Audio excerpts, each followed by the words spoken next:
partons découvrir deux villes d'intérêt culturel majeur en Azerbaïdjan, Bakou, sa capitale, et Chéki. Cet État, le plus vaste des républiques du Caucase, profite pleinement de ses ressources naturelles. Il suffit pour s'en rendre compte d'arpenter les boulevards du centre de la capitale. Profondément remanié dès le 19e siècle avec la découverte du pétrole, Bakou se veut aujourd'hui encore une vitrine de cet élan. Le long de sa façade maritime, les hôtels de luxe, centres commerciaux, nombreux musées ponctuent une promenade devenue aujourd'hui le reflet des ambitions du pays. Mais Bakou se veut aussi ville de contraste. En empruntant les ruelles anciennes, on pénètre dans la vieille ville. Un quartier préservé et restauré, fait de voies étroites et sinueuses. Ce pays, également connu sous le nom de Terre de Feu, est riche d'une histoire fascinante et d'un patrimoine culturel extraordinaire. Mais avant d'en découvrir le patrimoine, il a une autre spécificité qui mérite d'être découverte. Il est la patrie du Karabakh, cheval de race originaire de la région du Haut-Karabakh.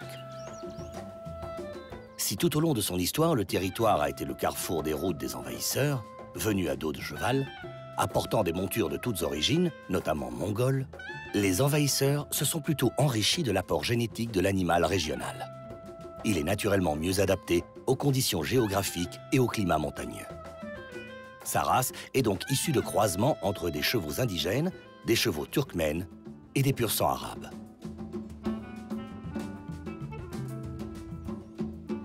À Bakou, chaque week-end, se déroulent les courses au cours desquelles ils viennent s'affronter. La plupart des jockeys viennent de familles qui sont dans l'élevage de chevaux depuis plusieurs générations déjà. Ils vivent autour de l'ancien et du nouvel hippodrome pour ne jamais trop s'éloigner de leur monture.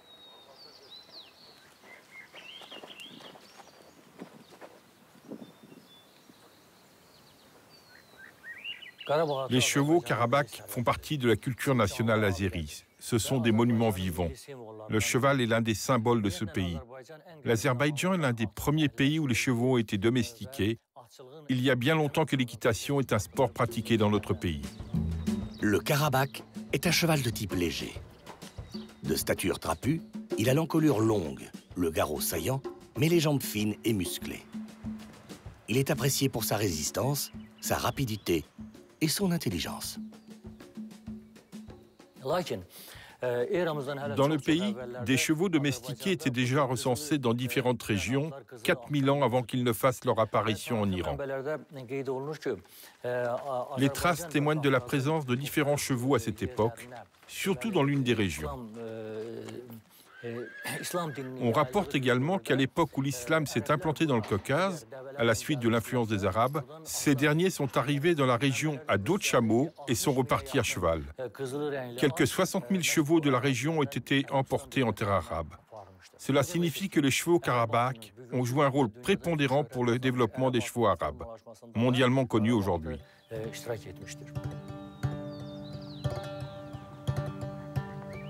L'étendue géographique et l'influence des Karabakh dans la formation et l'amélioration des autres races permet de considérer qu'ils ne sont désormais plus seulement une race locale, mais l'une des races principales constituant le patrimoine équin mondial.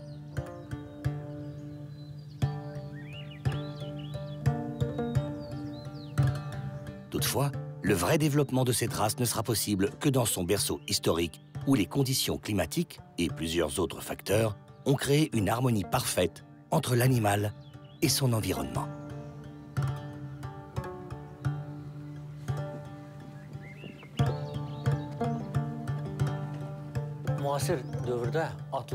Selon la classification moderne des chevaux, le Karabakh est un cheval de selle. Il n'est pas grand, mais très puissant. Il mesure généralement entre 1,48 m à 1,52 m. Sa robe est généralement marron rousse. Cette robe de couleur est spécifique à ces chevaux. Il s'agit de l'une de leurs particularités.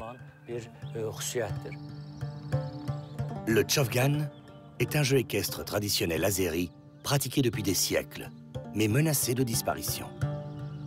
C'est le 3 décembre 2013 à Bakou que l'UNESCO l'a inscrit sur la liste du patrimoine immatériel nécessitant une sauvegarde urgente.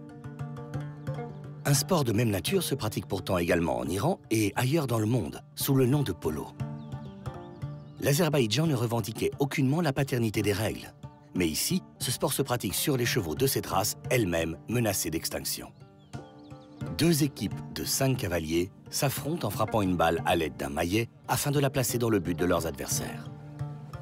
À l'origine, ce n'était rien d'autre qu'un divertissement imaginé par les bergers qui s'amusaient à pousser du haut de leur monture une pierre, puis une balle, à l'aide d'un bâton qu'ils utilisaient ordinairement pour guider leur troupeau. Le Chovgan est un jeu très spectaculaire, spécialement lorsqu'il est disputé dans un décor aussi grandiose que la région de Sheki.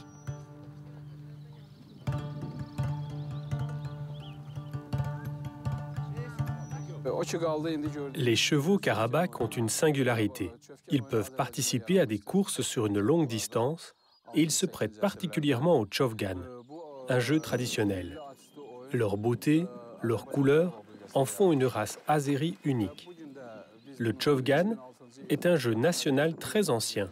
On le pratiquait déjà entre le 6e et le 8e siècle en Azerbaïdjan, en particulier dans le Karabakh.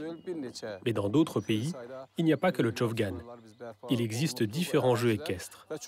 Les nouvelles générations le pratiquent également, surtout depuis 2006, année où ces jeux ont reçu le soutien du ministère du Tourisme et de la Culture. Le Chovgan est cependant le plus populaire des jeux équestres. À Sheki, nous organisons des jeux nationaux 2 fois par an. Le championnat national de Chovgan est organisé en décembre. Il rassemble ainsi des participants de plus de 24 régions. Carrefour entre l'Orient et l'Occident, l'Azerbaïdjan était un passage obligé de la plupart des caravanes de la route de la soie. Et le pays garde encore les traces de ce prestigieux passé. Les amoureux d'histoire pourront donc se lancer à l'assaut des vestiges de cette époque en découvrant la ville de Sheki. Connue pour son patrimoine architectural exceptionnel, elle est la 2e ville d'intérêt culturel après Bakou. C'est aussi dans cette région qu'ils pourront encore croiser de nombreux chevaux de la race Karabakh. Installée au pied des montagnes du Caucase, elle bénéficie de fraîcheur en été. C'est une des plus anciennes villes du pays qui s'est développée à partir du XVIe siècle grâce à la production du précieux textile, la soie. Elle comptait 100 000 habitants au XVIIIe siècle, avec 5 grands caravansérails, symbole de son dynamisme et de sa prospérité. Au XIXe siècle, Sheki devint une importante place forte utilisée par les Russes. Depuis l'indépendance, elle cherche sa vocation et se tourne vers le tourisme. L'histoire de Sheki est vieille de plus de 2700 ans. Notre cité dispose d'un environnement exceptionnel. La ville est jumelée avec 2 villes européennes, Gabrovo en Bulgarie et Colmar en France. Sheki compte plus de 84 monuments historiques. Certains d'entre eux sont très importants pour le pays. La ville de Sheki est entourée de remparts du XVIIIe siècle très bien conservés qui renferment d'étonnants joyaux architecturaux. L'un d'eux est la résidence estivale des Khan de Sheki. Cette splendide demeure, toute en bois, faisait partie d'un grand complexe palatial à l'intérieur de la forteresse qui comprenait un palais d'hiver, des résidences pour la famille du Khan et les quartiers des serviteurs.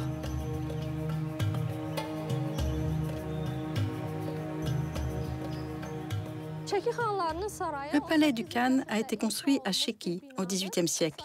C'est l'un des bâtiments les plus importants de l'histoire, de la civilisation et de l'architecture azérie. Il a été nommé pour figurer sur la liste du patrimoine mondial de l'UNESCO. Il a été construit en 1797 par le Khan Chalabi, fondateur du premier khanat indépendant. Son architecture et sa beauté en faisaient un monument tout à fait unique. Aucun type de ciment n'a été utilisé pour sa construction. L'édifice a été principalement fabriqué avec des matériaux locaux. Quant aux vitraux assemblés sur les treillis, ils proviennent d'Italie. Les marchands italiens sont venus ici par la route de la soie. Ils ont apporté des vitraux principalement de Venise et de Murano. Et ils les ont échangés contre de la soie. Ce fut un travail artistique très minutieux.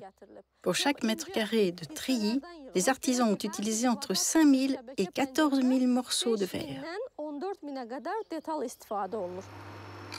Les fenêtres coulissantes en bois de noisetier et de pêcher sont l'un des éléments architecturaux les plus remarquables du palais. Cette technique, appelée chebeke, consiste à réaliser des motifs avec des croisillons de bois encastrés, sans clous ni colle. Oubliée pendant très longtemps, elle a été réhabilitée dans les années 50 pour la restauration de l'édifice. Elle est de nouveau très en vogue parmi les riches azéris de la région qui y recourent pour décorer leur demeure. Le critère de qualité de ces ouvrages réside dans la qualité des éléments de bois. Les fenêtres du palais comptent jusqu'à 14 000 éléments en bois de pêcher par mètre carré. Les vitraux des fenêtres, à l'origine importés d'Italie, échangés contre des épices et de la soie du temps des caravanes marchandes, ont été depuis remplacés par des vitraux de fabrication locale.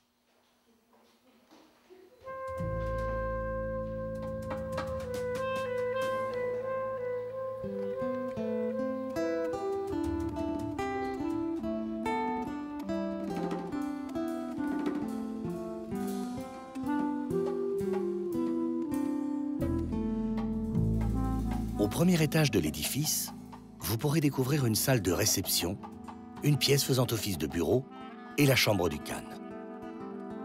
Bien que musulman chiite, le khan était monogame, ce qui explique que ce palais ne disposait que d'une seule chambre. Un poète turc a décrit l'importance de ce palais de la façon suivante.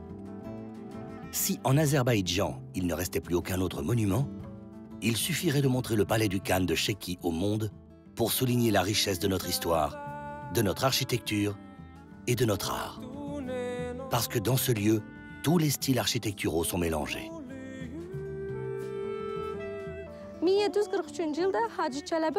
Après la rébellion des habitants de la ville contre l'armée perse, le Khan Chalabi fonda le khanat de Sheki en 1743. Il fit construire une forteresse afin de protéger les palais et la ville contre les assauts des populations étrangères. La forteresse date de cette époque. Ses remparts s'étendent sur plus de 1300 mètres. Au sein de cette forteresse, on pouvait trouver non seulement le palais, mais aussi quelques 40 bâtiments, dont des maisons, des hammams, des mosquées et encore des piscines.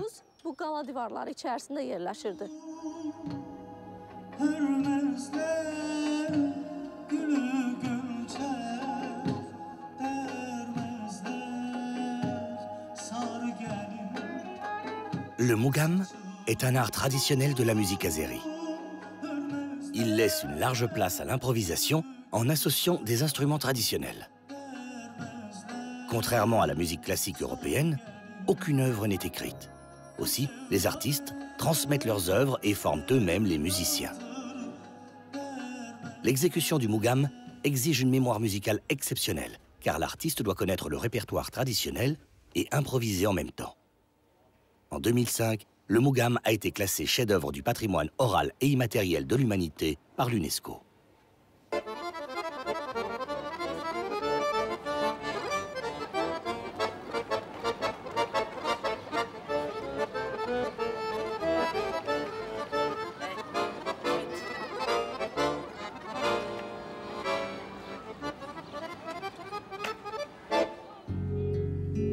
Majoritairement terre d'islam, ce pays accueille néanmoins de nombreuses religions, certaines disparues, d'autres encore bien vivantes. C'est une étonnante découverte que cet héritage religieux, qui passe par Bakou et ses mosquées anciennes, mais aussi par Sheki et ses temples païens reconvertis en églises catholiques, puis en musées. Ce pays est un véritable concentré d'histoire des religions.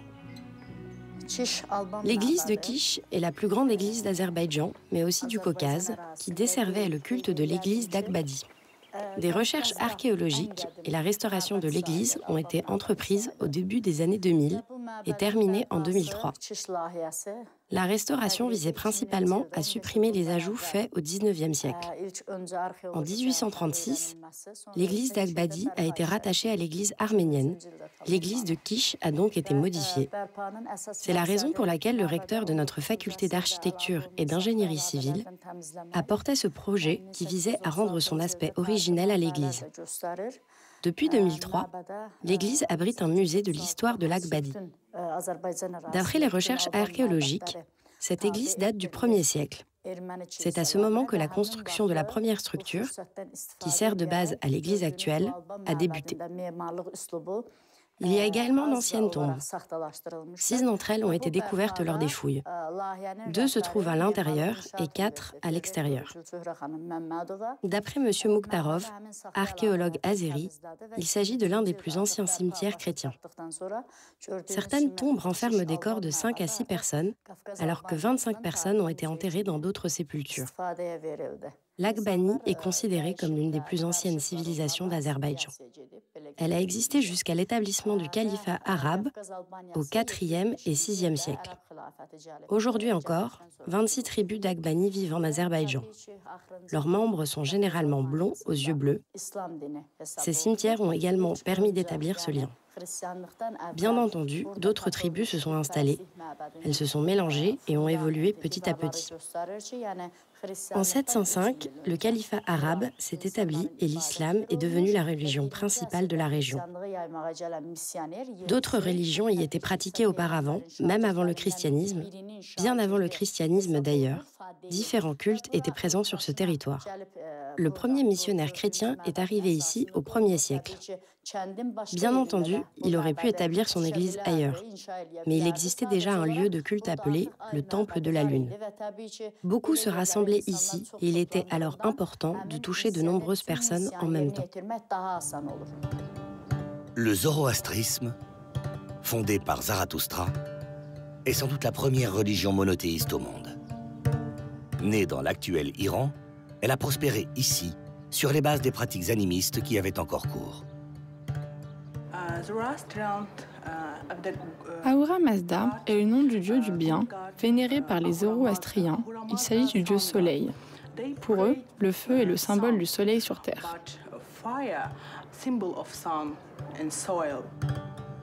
Le feu, phénomène naturel pour certains, symbole du divin pour d'autres. C'est le cas de ce temple d'Ateshga, situé à Surakhani, en périphérie de Bakou. Jusqu'au 8e siècle, la religion dominante en Azerbaïdjan était le zoroastrisme. Les Arabes sont venus ensuite occuper ce territoire. La population s'est donc convertie à l'islam, mais de nombreux zoroastriens ont préféré quitter le territoire en direction du nord de l'Inde.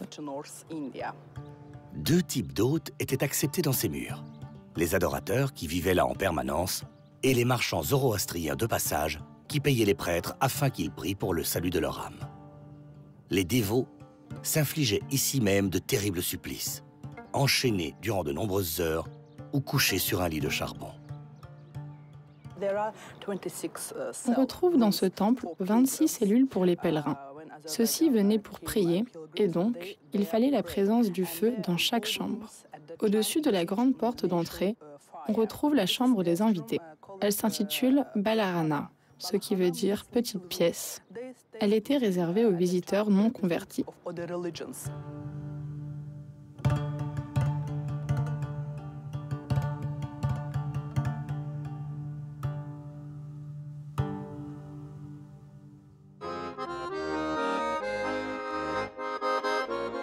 Née il y a des millénaires, la cuisine azerbaïdjanaise est depuis longtemps reconnue à la fois en Orient et en Europe. L'histoire de l'art culinaire est issue d'une vaste expérience de chefs héréditaires qui se sont transmis les recettes jusqu'à aujourd'hui. Cette cuisine originale a un caractère national qui se manifeste dans des techniques spécifiques de cuisson et des traditions de la table. Elle comprend différents types de viande, de poissons et de spécialités végétales complétées par des herbes et des épices savoureuses. Les plats typiques de la cuisine azerbaïdjanaise, dolma, bozbash, douchbara, piti ou encore le plov kovrouma, font aujourd'hui partie du menu national de nombreux peuples du Caucase. Ici, les gens vous souhaiteront Noué Olsun, bon appétit, dans n'importe quelle région, et vous inviteront à partager leur repas. La route de la soie, c'est plus qu'une route. Il subsiste un peu partout dans le pays des traces de cette glorieuse époque. Mais l'Azerbaïdjan n'était pas qu'une terre de passage. Les artisans avaient appris à utiliser la matière brute importée d'Asie, soie, pierres précieuses, pour les utiliser dans des produits finis et alimenter le marché local, ou semi-finis pour fournir en matériel les artisans européens. Ainsi, les tisseurs s'étaient spécialisés dans la bobine de soie grège, envoyée par la suite dans les filatures lyonnaises. C'est l'époque où se développe l'art du tissage de tapis. Ici, cet art remonterait au 2e millénaire avant Jésus-Christ. Mais c'est au Moyen-Âge que la confection de tapis se développera considérablement, en s'exportant même vers l'Europe. Au fil des siècles, plusieurs écoles ont vu le jour, chacune ayant ses motifs et ses techniques propres. Depuis quelques années maintenant, cette tradition semble à nouveau portée par une vraie dynamique, qui fait de l'art traditionnel du tapis une pratique reconnue par l'UNESCO. On peut l'apprécier par exemple dans les ruelles de Bakou, la capitale. Réputés dans le monde entier, ils sont cités dans de nombreux récits de voyages du Moyen-Âge et des siècles suivants. Directement issus de la tradition nomade d'Asie centrale, les tapis ont pris peu à peu un rôle décoratif qui leur est encore dévolu de nos jours.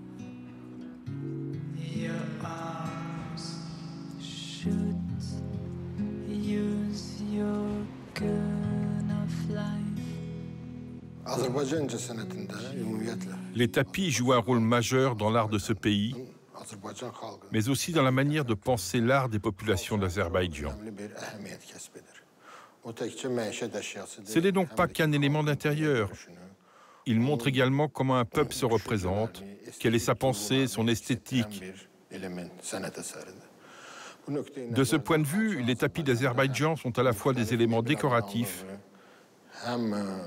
mais expriment aussi une notion plus intérieure. Héritage de la route de la soie, les caravansérails sont toujours très vivants dans les villes azéries. Les plus beaux se trouvent à Bakou et à Chéki. Simples relais caravaniers à l'origine, ils sont par la suite devenus de vastes édifices pouvant abriter de nombreuses activités. Des commerces, des banques, des bains et parfois des mosquées. Leur architecture est cependant demeurée inchangée. Des pièces basses et voûtées, réparties sur un rez-de-chaussée, parfois un étage, s'ouvrent sur une vaste cour centrale, souvent rafraîchie par une petite fontaine.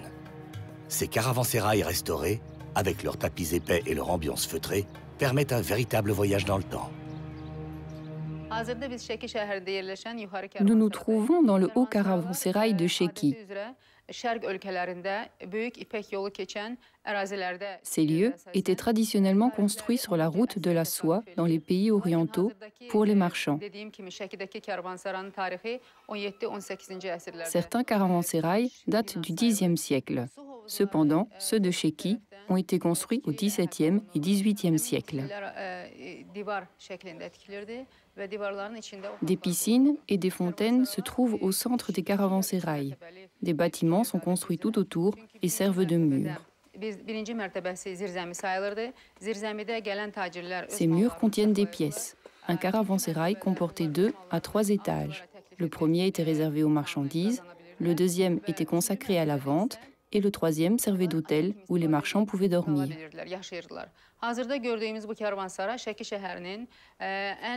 Historiquement, ce caravansérail est l'un des plus importants de Chéki et comporte 3 étages. Il sert aujourd'hui d'hôtel.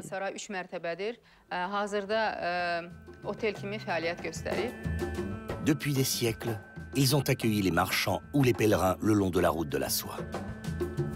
Toujours fortifiés, ceux-ci comportaient à la fois des écuries pour les montures et les bêtes de somme, des magasins pour les marchandises et des chambres pour les gens de passage. Au fil du temps, ils ont été reconvertis en restaurants ou en hôtels, ce qui a permis leur conservation et leur entretien. Aujourd'hui, comme ici à Bakou, on peut y découvrir les spécialités culinaires locales, comme entre autres la préparation du chachlik d'agneau.